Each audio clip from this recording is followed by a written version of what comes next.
Sundown here, coming at you with another video. Now today's video is going to be so different than the normal videos that I give you guys. This one is going to be strictly educational, no shade, no malice, no malicious intent intended, okay? So I want to give you guys nothing but big old facts, okay? There are a whole lot of misconceptions about the field of cosmetology because people really don't understand what the field of cosmetology is about. Let's get some big old facts in there, okay? Which is derived from a Greek word that I'm not gonna try to pronounce right now. Which means beautify, is the study and the application of beauty treatments. Branches of specialty include hairstyling, skincare, cosmetics, manicures, pedicures, non-permanent hair removal, such as waxing and sugaring, permanent hair removal processes, such as electrology and intense pulse light, IPL. Now that you know the definition of cosmetology, let's go into some of the specialties. So first, we're gonna start off with, the basics, which is the beauty salon. A beauty salon or a beauty parlor. A beauty parlor or sometimes beauty shop is an establishment dealing with cosmetic treatments for men and women. Other variations of this type of business includes hair salons and spas. There is a distinction between a beauty salon and a hair salon, and although many spa businesses do offer both sets of treatments, beauty salons provide extended services related to skin health, facial aesthetics, manicures, aromatherapy, even medication, oxygen therapy, mud baths, and many other services. Okay, that is the beauty salon, right? That is where everybody thinks hairstylists work, every hairstylist. Next, let's go ahead and cover hairstyling. A hairstyle, hairdo, or a haircut refers to the styling of hair, usually on the human scalp. Sometimes this could also mean, I'll go ahead and add the links to all of these so you can read them more in depth. I just want to read the beginning of each one for you. Well, everybody knows what waxing is. Most people know that their hairstylists can wax their mustaches. If you start to grow a little mustache or a little couple hairs on your chin or like your eyebrows, stuff like that. Your hairstylist, you know that your hairstylist is licensed to do it. Do you necessarily let your hairstylist wax them? I don't know. But most people know that their hairstylist is licensed to do that. Next, what I want to touch on next is electrology. So electrology, you guys, I think that these next two are so important because if you guys can understand what a cosmetologist is licensed to do, then I think that the respect levels would change. And I know exactly what these things are, obviously, because I've been licensed to do them all for the last 10 years. However, I'm going to read from this because I want to give y'all big old facts. I don't want y'all to think that I'm pulling anything up out of my butt. I am reading you guys Wikipedia's definition. Electrology is the practice of electrical hair removal and permanent. Electrology is the practice of electrical hair removal to permanently remove hair from the body. Electrolysis is the actual process of removing using electricity. In electrolysis, a qualified professional called an electrologist slides a hair-thin solid metal probe into each hair follicle without puncturing the skin. When inserted properly, electricity is delivered to the follicle through the probe. Electricity is delivered. Oh my God, why can't I talk? Why can't I talk and read the stuff from the freaking phone, bro? Electricity is delivered to the follicle through the probe, which causes localized damage to the area that generates the hairs, either through hairs. And like I said, you guys, you can go look more into this for yourself, but now you know that cosmetologists are also local. Now you know that your cosmetologist is also legally certified to insert a hair-like strand into your hair follicle to kill them.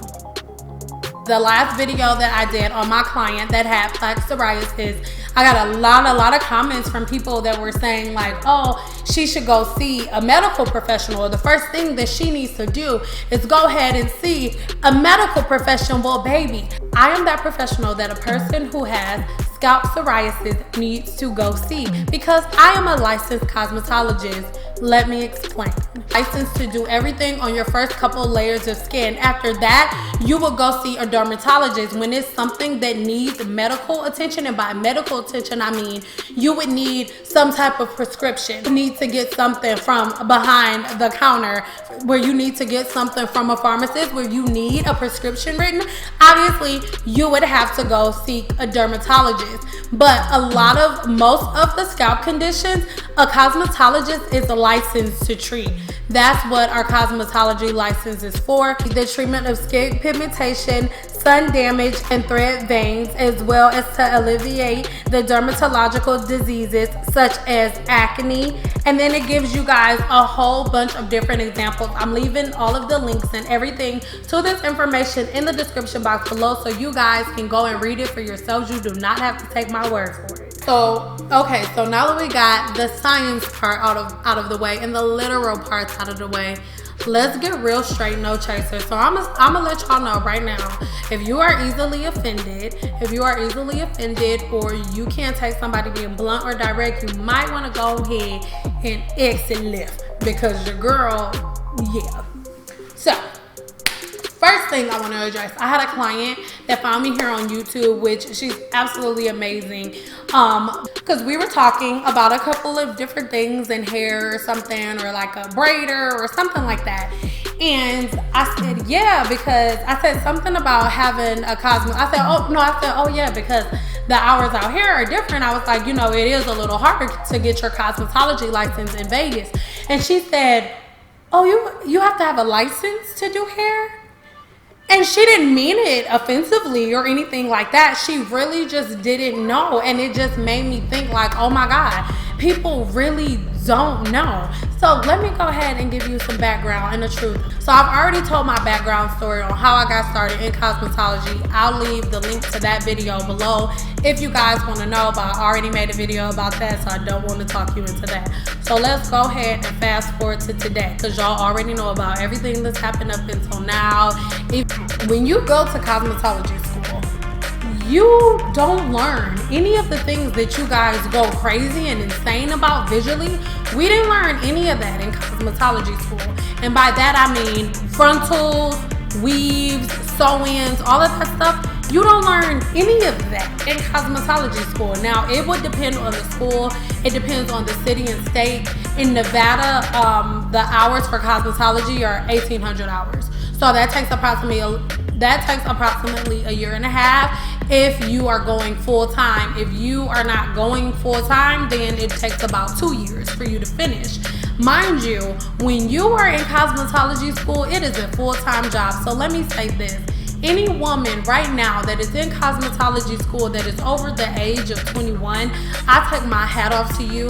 If you are a mother and you are in cosmetology school, I take my hat off to you, because you, baby, are a rock star, because it is no joke.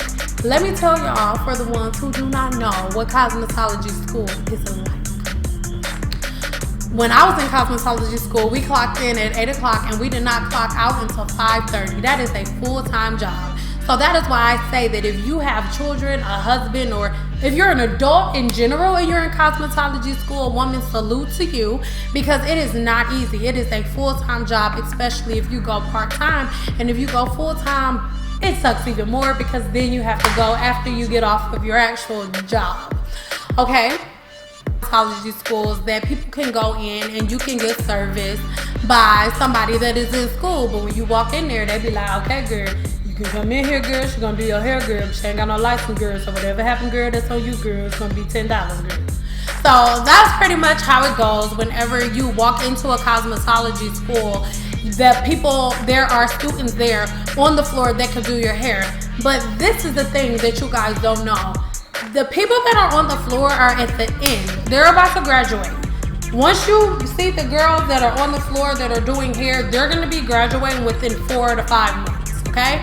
Mind you, you're in cosmetology school for a year and a half. Okay, so it's like maybe depending on the school, you are at a good cosmetology school, you are not getting on the floor until they're confident that you know what you're doing in theory. Theory is exactly what it sounds like. When you are in, seriously, bro, you know that moment,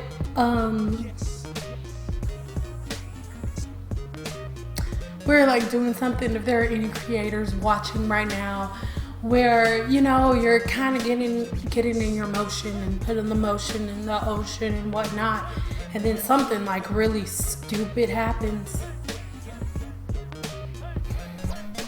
That's what just happened. The show must keep rolling, and yeah, so what was I saying? In cosmetology school, we clock in at 8 o'clock and we clock out at 5:30. So it is literally a full-time job. Now, all of the things that you guys obsess over right now, all of those things that you love so much, like frontals and lace closures and full sew-ins with the natural parts and full sew-ins with lace closure and full sew-ins with lace closures and crochet braids all of these things that you guys know and love so much. Guess what? We didn't learn none of it in cosmetology school. Okay, you don't learn that stuff until after you get your cosmetology license. What you are actually learning in cosmetology school, if you are at a good one, is the anatomy of your scalp and your body. All over your body, like right up under that layer where your hair follicle is, everything, like that's where we stop. Everything else under that, we learn about all of that. Scalp disorders, nail disorders, like anything, hair follicle disorders, you name it, I can answer your question about it because I am a licensed cosmetologist, you guys. So whenever you come across a cosmetologist that is like, what? I'm a cosmetologist. What, girl? I know my business. They're not having an attitude about the situation. They just want the respect with a K put on their name, because cosmetology is a real field, you guys. There's a difference in the state of Nevada. I don't know how it is in other places, but here in Nevada, we have licensed braiders, licensed hairstylists, and licensed cosmetologists. So breaking into the industry, there are so many myths, and I want to get to all of these myths. So let's get to the truth about the industry. So many times in my comments, I always see you guys say things like, oh, that's why I hate going to hairstylists, because you be in there all day, or they don't really care about your hair, or they're rushing through people, or I'm in there all day because she's like double booking, and hairstylists are rude and they're mean and whoop and oh, they're bitches and da. Well, I think I can give you a little insight on why that may be. So let's go ahead and start with booking. The number one complaint that I hear from people is the fact that when they go into a hair salon, it takes a long time because the hairstylist has double, triple booked. Now, firstly, whenever you go to a hairstylist that is not at home, she's paying booth rent or she's on commission. If she's on commission, she has to work, pretty darn hard to make the same type of money that a hairstylist that is on booth rent makes, because she has to give a certain percentage of whatever you pay her to the owner of the business. And she doesn't have complete and total control as a personal brand. She is not an independent contractor. She is employed by whatever that salon is that she works for. But somebody who works booth rent, like myself, you're your own independent contractor. There are no sick days. There is no sick leave. There's no insurance. Like everything, we do everything ourselves, including booth rent. Now, it just depends on what type of area you're in to where your booth rent prices will range. So let's go ahead and start like on a low end. Depending on the area, sometimes people can pay anywhere from $40 to $50 a week in booth rent, and then for a different type of area. For example, the place that I am in right now, depending on the type of studio that you have. So we won't start with me. For the basic size studio, at the studios that I am at, which is studio salons, this is the norm, you guys, by the way. The booth rent at studio salons is, and I could be off, I think I'm giving you guys a lower price, but let's go ahead and say $250 a week. Okay, that is what hairstylists pay, $250 a week for the type of area that I am in. So for an area where the crime isn't bad, but there's not like no crime really, like ever, like, you know, it's like an okay area. The normal booth rent is probably like on a low end, probably like $150 to $175 a week. That is still a lot of money, you guys. So keep in mind, the way that hairstylists pay their booth rent is solely based upon their clients and their clientele. Meaning, if you're a client and you call and you say, hey, let's say you call on a Friday or whatever day, and you say, I want a full sew-in with a natural part. She books you for, let's say she books you for 2 o'clock, and it takes her 2 hours to do your hair. So she books your appointment at 2 o'clock, and until about 4, she cannot book anyone else. So if her booth rent is $150 a week, and it's Friday, and booth rent is due on Saturday, that means she is now $150 short of her booth rent. Mind you, she's not working to pay booth rent. This is her job. This is what she went to cosmetology school for, which we have already talked about.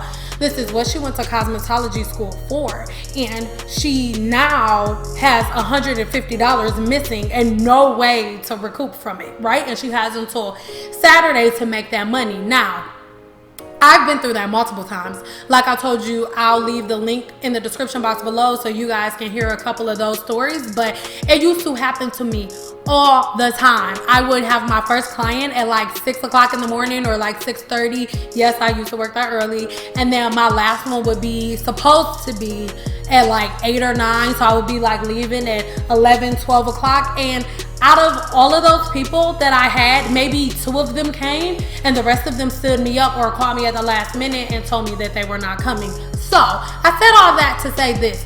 Yes, hairstylists do double book. And this is the reason why. When a hairstylist double books, most of the time, at least one of them is not gonna come. And what happens is, if she's a successful hairstylist, or if she's very good, if she's very talented, and she's double booking, she is now used to double booking. She's now used to how it feels to do more than one person at a time, because as her popularity grows, as more people hear about her, as her name grows on social media, more people hear about her and more people want to book with her.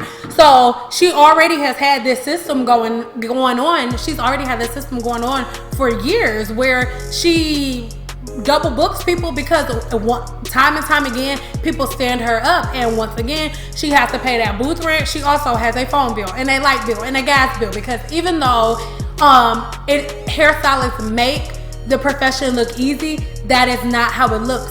Perception is our profession. And by that I mean, it is my job to make you look beautiful, to hide any flaws that you feel that you may have. It is my job. I am licensed to do that. I am licensed to make your outward appearance match your inner appearance. Or I am licensed to make your outward appearance be the exact opposite of what's really going on the inside. That is my job, and that is what I am licensed to do. So if that's what I do on a regular basis, it is also my job to do that for my career, because you have to be honest with yourself. If you found a hairstylist that was always like, ooh, I barely have money, or ooh, I'm growing my business, or I'm growing my clientele, nobody's going to her. They're only going to the people who look like they're already popping. So that's the very, very first thing that I want to do. And I'm not saying that overbooking and double booking is okay, but I don't do that simply because I decided that it wasn't okay for me to do that, because I would get stood up time and time again. I was triple booking because only one of those 3 people for 1 o'clock was gonna come. And then the better I got, people, oh, okay, so I'm not gonna get stood up. Oh, okay, so she is coming. Like, So then once you have been in that rhythm for years, mind you, I told you guys on the last video that I was getting stood up for the first 2-3 years of my career. I wasn't breaking even the first 2-3 years of my career. So I'm used to that. Like, it's not anything weird to me. And then boom, like, you go 3 years and everybody's sending you up, and then one day everybody will come. Well, okay. So you guys, like, the lower end on the like okay area of what normal boothering is, but the place that I'm in right now, like I said, is $250 a week, and there have been multiple girls that have moved in because they'll move in and they'll think that they can do it, but then person after person after person stands them up, and they end up having to walk away from it and go back to a regular salon because it's a lot. And that leads me into the next thing, which is policy and procedure. Late policies, online booking, and deposits. Now, people have the biggest problem with deposits. I used to get so much grief about taking deposits because people were like, oh my God, why would I pay you money before we start? But that is how you give an incentive. People are a little bit more reluctant on canceling appointments on you when they didn't already gave you some money. Even if the appointment's deposit is like $2 to $3 here, people still, they still like, oh, I do kind of need that Starbucks money, so I'm gonna be there, I'm gonna make it. It's kind of a way of giving people an incentive. And then it brings, I believe that it brings the industry structure, because keep in mind, I did not have online booking or anything like that until I want to say about 4 to 5 years into I started to do online booking. And that's simply because I needed to find a way to stop getting stood up, because it used to happen all the time. Like I told you, I would either get stood up or people would be like, okay, here go a check, I'll pay you, don't cash it until this day. Like, it happens all the time. Or you have somebody that paid with their cards. Oh my God, when credit cards, like when that became an option, oh my God, like people would get their hair done and then file disputes because they spent too much money. They will file disputes. And then when PayPal got involved, oh God, when PayPal first started coming around, it was a nightmare for hairstylists. But it is our job to create a positive and beautiful impression of this industry, but there is nothing beautiful about it to begin with. After you guys complain about the policy and procedure, or not, I don't want to use the word complain, but a lot of people just don't understand why hairstylists do deposits. They're not doing deposits because they think they're better, or because they feel like they're like up there and they've paid their dues, so they got to pay a deposit. No, it's so people will actually look at the cosmetology field, at the barbering field, as a real profession. Because when you think about it, just be real, most of the celebrities and stuff that you guys see without their makeup and their hair done, y'all will be looking at them like, oh. Like, how many celebrities have y'all seen without their hair and makeup done that you just like, oh? So the people that you guys look up to, the people that you guys want to look like, there is a hairstylist behind them that is helping them to create the image that they have, that you know and love so much. So the hairstylist, the cosmetology industry is not as small and minute as everybody seems to make it, because the actors and stuff like that, like even The Walking Dead, those are makeup artists. Those are FX makeup artists that are creating those faces that look like they're falling off. You know, so it's like a real talent and profession that people really, really have. And then when people start to have a structure for the profession, then it is an issue.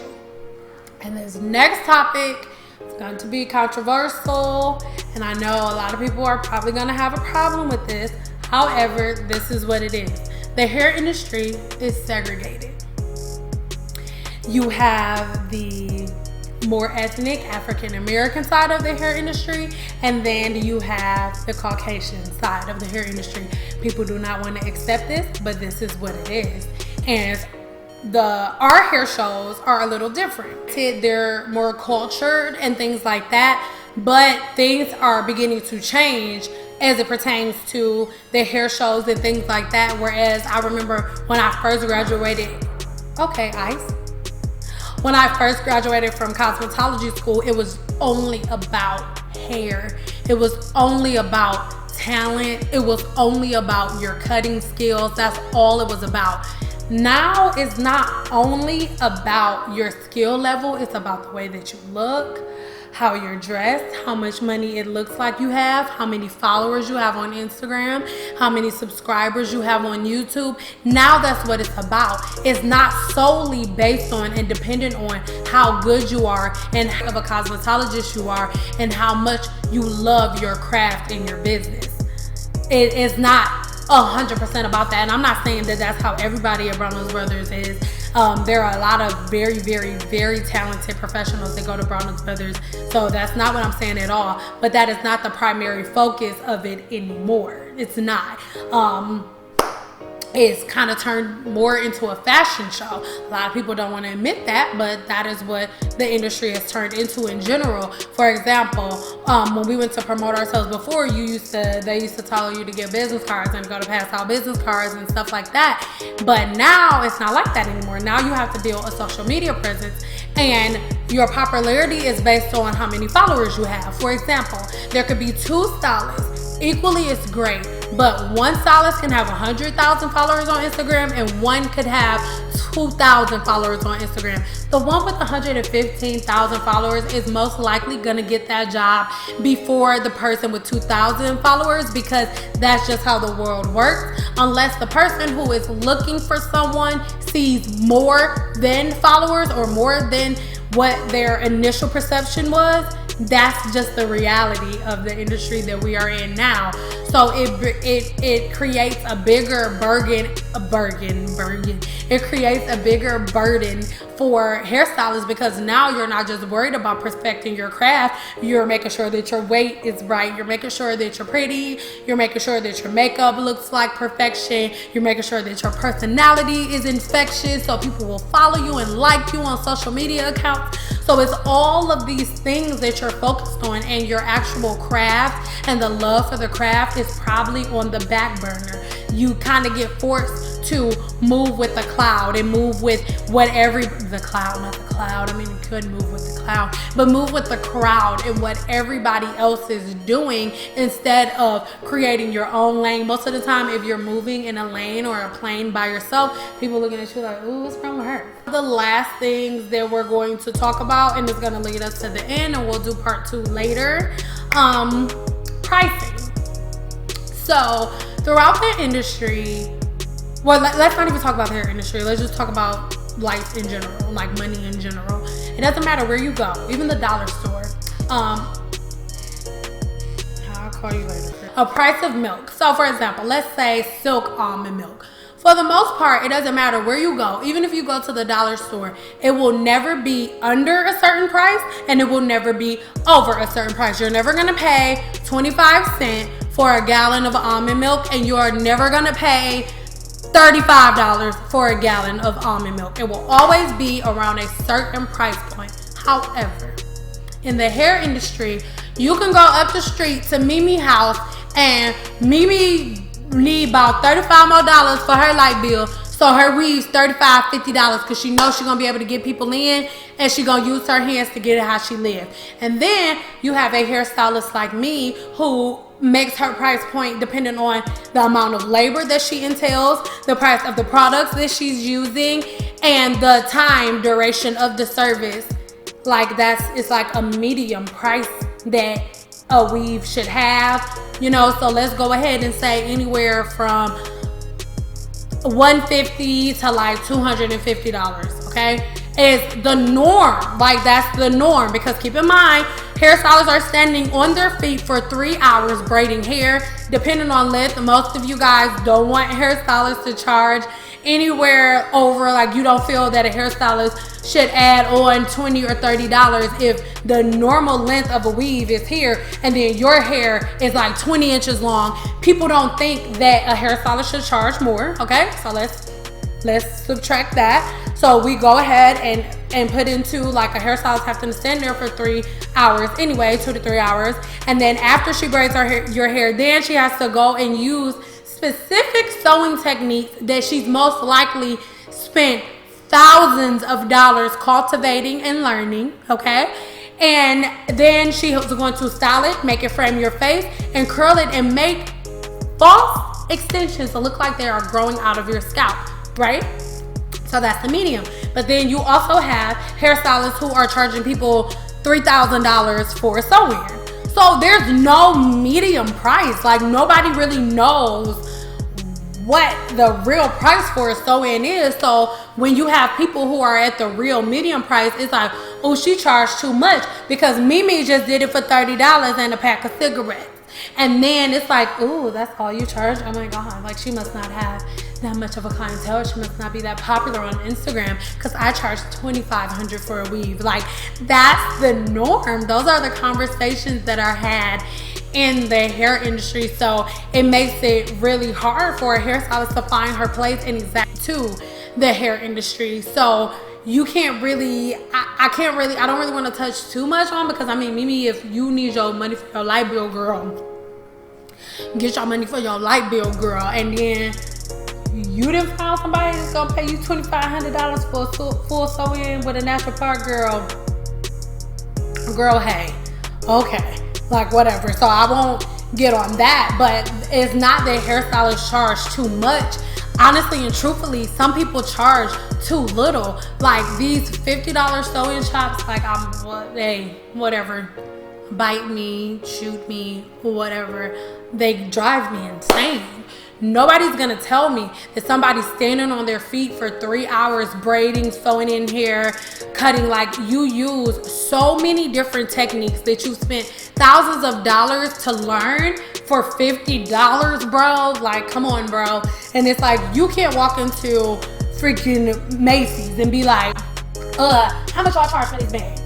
How much you charge for this? Oh, well, I went over there to that other Macy's over there and they only charge like $200 for this bag, so I gotta pay $1,500 for it. No, like, it doesn't happen. Because no matter what Macy's you go to, no matter what city, no matter what state, there is a median price for a bag. It will not go under that, and it will not go over that. So they're like mixed. There's so many different mixed things that go into making the industry hard for a lot of people to break into, because there's no uniform in the hair industry, and everybody really thinks that it's easy, and it's really not. Oh my God, I hate y'all, bro. Can I live my best life? I'm gonna tell y'all something. I know y'all better get something good out this video, because, like, they just don't want us to be great. They don't, Lord. Because most people that go into the cosmetology industry walk into it like that, because there's so much doubt. It's literally like a shot in the dark. You don't really know if it's gonna work out. You don't know if people are gonna like you. You don't know if people are gonna like your work. And on business cards, you never stop promoting yourself. You never stop branding. You never stop marketing. All of those things. But it's so many different things that go into the hair industry, and so many different things that go into being a cosmetologist, that I think most of society doesn't really understand, like, how much hairstylists or cosmetologists for that sense have to go through or have to deal with as it pertains to growth in the industry. And for myself personally, I just kind of decided, like, I've always been a loner, and I've always been one of those people that wants to go against the grain and that wants to do the complete opposite from what everybody else is doing. So I don't want to call myself, like, I never want to be like, oh, a celebrity stylist or anything like that, just because I wanted whatever I do build. And I'm not saying that I've built something like so huge and I think I'm like Beyonce of the hair industry. That is not what I'm saying at all. I'm not saying that at all. But what I'm saying is, I want to build something that for me, no one can take from me. Like, nobody can say, like, oh, this person made her, or this person made her, or she's only there because she worked with this person. No, that will never happen. Like, that will never be me. I never wanted that to be my story. Not that there's anything wrong with that being somebody else's story, but it was just never mine. We are gonna have more. This is gonna be a full-fledged series for the truth about the hair industry. Once a week, I'm gonna come and give you guys a different nugget. And by nuggets, I mean different things that help me to propel in the hair industry. I wanted this to be an initial introduction. Don't want to talk you guys to death, and I only want to give you the information that you want and you need, because, baby, listen, I got so much stuff I could tell you, so many different mistakes that I have made, so much stuff that I would do over, so many different things that I would have never done, like if I knew the things that I knew now. And if anybody was to ask me what I am most passionate about, obviously I love doing hair, but my passion comes from different women in the industry that are coming up, because every year there's a new group of women graduating from cosmetology school. So I realized that there's always going to be a new wave of people. So baby, listen, stop comparing yourself to people. I found so many comments from you guys on the last post that I made about the industry, and so many of you that are comparing yourself to people. It's like, oh, when is it my turn? Listen, I am in the same exact spot that you guys are in, okay? Like, I sit there on my phone comparing myself to people too. Like, not that I think that I'm better than anybody. I'm like, what the hell? Like, all the work that I've been putting in, and she ain't even that cute. But like, just kidding. But seriously, like, you naturally compare yourself to all of these people on a regular basis. But literally, you just have to find your own lane. Find that thing that you are excellent in. And when I say excellent, I mean excellent. I don't care if it's just flat iron. And baby, guess what? All you do is flat irons right now until you master everything else.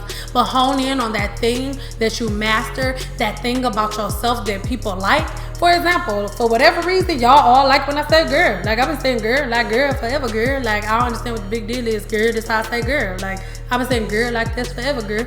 But like, if you find something that people like about you, damn it, then capitalize off of that and stick with that. Like, create your own lane and ride that lane, baby. Because listen, when you're driving, when you're in a car, two people cannot ride the same lane at one time. Only one person can ride that lane at a time.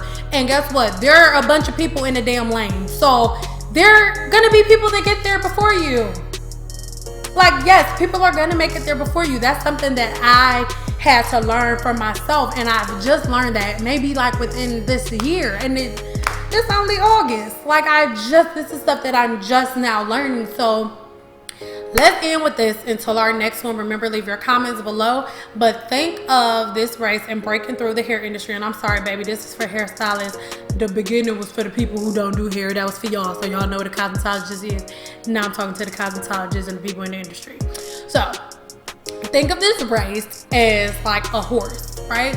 Horses running a race. If you've ever been to a race where horses are running, they have on blinders. So they cannot look to the right, they cannot look to the left. All they can do is look forward. They know where they're going, they know where they have to get, and they're gonna do whatever they gotta do, make whatever types of maneuvers that they have to make to get there. But they're not looking at none of their competitors or none of the other people that are running against them.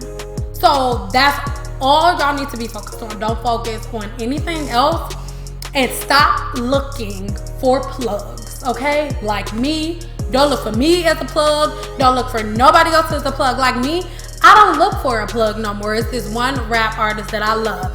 His name is Lecrae. Lord Jesus. And I feel like every album he made, like Jesus just gave him the lyrics for my life. But yeah, like Lecrae is so dope. And one thing that he said, and we're ending for sure this time with this. The song is called Plug, and I'm gonna leave it in the description box below. Obviously I can't put it on the video, but he just talks about God being his plug. And one thing that he says too, it's another song that's on the CD. I listened to the whole thing. Pretty sure this one is Holy Water. But he said people always ask him how he does what he does. And I'm just gonna go ahead and quote him, because nothing else explains where I am in life better than this. I could literally do this with my eyes closed, because I am not walking by sight at all. And when I say that, I don't mean that from a religious standpoint, because if y'all know anything about me, y'all know that religion makes my skin crawl. I love Jesus with every fiber of my being, but religion is, that's another story. But I am a firm believer that I can't do any of this without God. Like, I've made so many decisions and so many choices and so many moves by myself that I know nothing about, and I'm expecting a good outcome, and I had to learn and think about that one quote. Like, the definition of insanity is to repeat the same thing over and over again, thinking of a different result. And the thing that I kept doing over and over again was making plans and thinking that the plans that I made were going to come to fruition, and the plans that I made were going to be the thing that propelled me. And before my father died, he told me, and actually this was way before he died. I don't even think I was still in cosmetology school. My daddy said, baby, let me tell you something. He said, don't you compare yourself to nobody else. He said, God is going to grow your business beyond your wildest dreams and beyond anything you could have ever imagined. And he's going to open doors for you that you didn't even knock on, and it's not going to have anything to do with you. And my daddy told me that anytime that I tried to put anybody else in God's place or give anybody else the glory for anything that happens in my life, God was going to take it from me. That's what happened with my Instagram, everything in my life. And mind you, I was 18 when my father told me that. So I said all this to say, girl, like, put your blinders on and run your race. And I'll see you next time, girl. Bye, girl.